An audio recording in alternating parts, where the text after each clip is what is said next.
today? Okay, I just want to talk to you about the biggest asset owned by a university graduate and how to uniquely monetize this asset. Okay, it's going to be fun. I'm not going to waste your time, and I'm going to talk about this in 5 different, I have 5 different points to share with you. The first thing is, what is an asset? The second thing is, what is the biggest asset owned by a university graduate? The third thing is, how do you uniquely monetize this asset, right? And then I'm going to talk to you about why some people may not agree with my view and my comment on that. And then I'll tell you what to do next. Shall we start? Okay, so the first thing is, what is an asset? And I'm going to be using a very simple definition that can be understood by a 6-year-old. Okay, a 6-year-old. So that definition is by my business mentor, Robert Kiyosaki. Maybe you don't know that name, but you probably heard of Rich Dad Poor Dad, right? Okay, he's the author of Rich Dad Poor Dad. Robert Kiyosaki. He's a man I love so much. Anyways, he defines an asset as anything that puts money in your pocket, whether it's at the end of the day, at the end of the week, at the end of the month, at the end of the year, or long term. Anything that puts money in your pocket, right? And by extension, he defines a liability as something that takes away money from your pocket. All right? So, so that's what an asset is. Now, the other question is, which is the central question for today.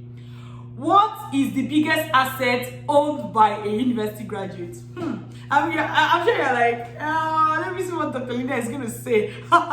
In case you don't know who is talking to you, my name is Dr. Linda Iheme. I'm an educational consultant with Vantage Migration. All right? We train students on how to go abroad to study, how to secure admission and scholarship abroad. All right. So, with that said, let's come back to the main question, which is what is the biggest asset owned by a university graduate? You're still wondering, right?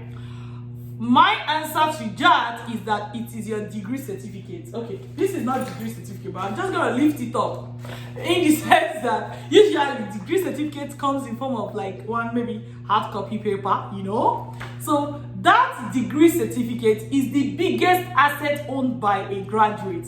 Don't worry, I'm going to tell you why some people may not agree, right? But why have I said that? Because that certificate can be monetized, right? Can be monetized, and people have been doing this since time immemorial. For example, you're a graduate, you finish. When you finish, what are you going to do? Most people will look for a job. When you are looking for a job, what are you going to be telling them? I have a degree certificate. Let's say, okay, take me for example, I read dentistry. So when I finish, I'm a dentist and I'm going to use my dental degree, right, to apply for a job. So the point is that that degree certificate is the biggest asset that you have as a graduate. As a graduate, you may not have money, you may not have house, especially for the younger graduates, okay? Like within 5 years of graduation. And even in extension, many people within 10 years of graduation, they don't even have a house, they may not have a car, they may not have started family, you know. But one thing that is unique to all graduates is that you have a degree certificate. So when you want to talk about something that can be generalized, you will say that degree certificate is the biggest asset owned by graduates. All right. Now, one other thing I want you to know is that already you know that that certificate can get you money. Let's say you get a job or something, right? But that is the known. But there is another way that you can uniquely monetize this, which is the third point, right? How do you uniquely monetize your degree certificate? How are others doing it? Okay. I know you want to hear that, right? So, to uniquely monetize your certificate, one thing that you can do is to use that your degree to apply for a higher degree for you to study on scholarship. I'm telling you, this is a no-brainer. It sounds simple, right? But a lot of people are not thinking about it that way. So you see someone that will say, oh, I have a BSc or BA or BEng or whatever, you know, or even masters, right?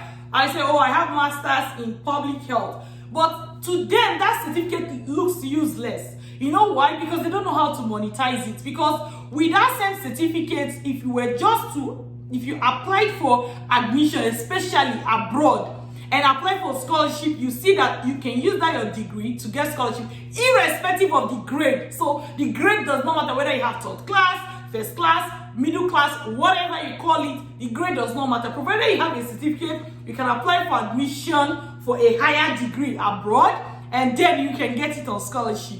And let me tell you, you may tell yourself that getting a job is one way to monetize your certificate, right? Correct.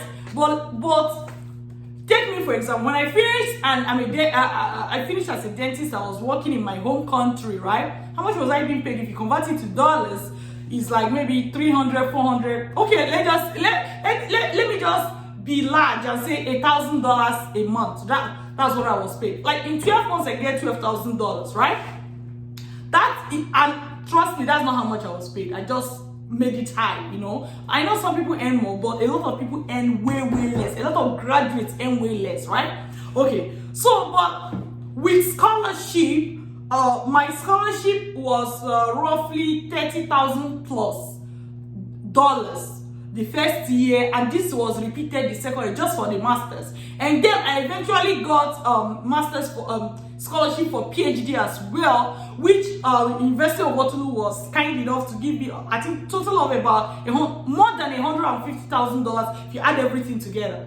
What a scholarship for my PhD. So if you add both, you see that suddenly that my degree certificate is now worth more than $200,000, right? So think about it. Think of how much you are earning now. How many years will you have to work to get $200,000 in your home country? You see the point? You see the point? So you may be monetizing your certificate by working, but if you were to apply for the next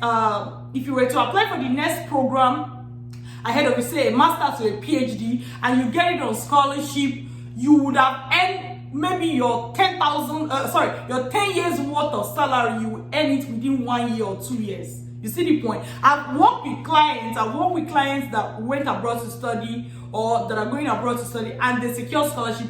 For example, I worked with a client that after they removed school fees, he was to be getting $20,000 a year, and his PhD was for 4 years, $80,000, right? And this is like minus, he will still be able to work. So studying on scholarship doesn't mean you can't work, right? You'll still be able to work. So, but this is like minus every other thing. Okay, I still work with another client. This one with the school fees included, she was going to be earning around $27,000, and that was the scholarship we knew about as of the time she was applying. I've also worked with others, you see, $20-something thousand or thereabouts, right? So whether it's masters or PhD, but even if it's masters and you multiply that by 2, you're talking about roughly $50,000, just like that, and most of them within 1 year or 2 years. How many years do you have to work in your home country in order to get that amount of money with your certificate? So I say that applying for the next degree, right, and getting it on scholarship is a unique way for you to monetize your degree certificate, which is the biggest asset that you have right now. Okay, so I know people may not agree with this because they'll just be like, no, some graduates, somebody will tell you one graduate started school or finished school, started a job, started a company, and got $10 billion, whatever you call it. But the question I have for you is that how many of them did that? With scholarship, everyone can get it. But how many people will finish school, start a job, and get $10 million in one year? You know, that is a rare occurrence. So I'm not talking about a rare occurrence here. I'm talking about something that everyone can benefit. So if you want to learn how to secure admission and scholarship abroad, irrespective of your grade, provided you're a graduate, I advise that first check the description of this video. I'm going to put the link to our free webinar, or you can follow us on social media, Dr. Linda Iheme or Vantage Migration.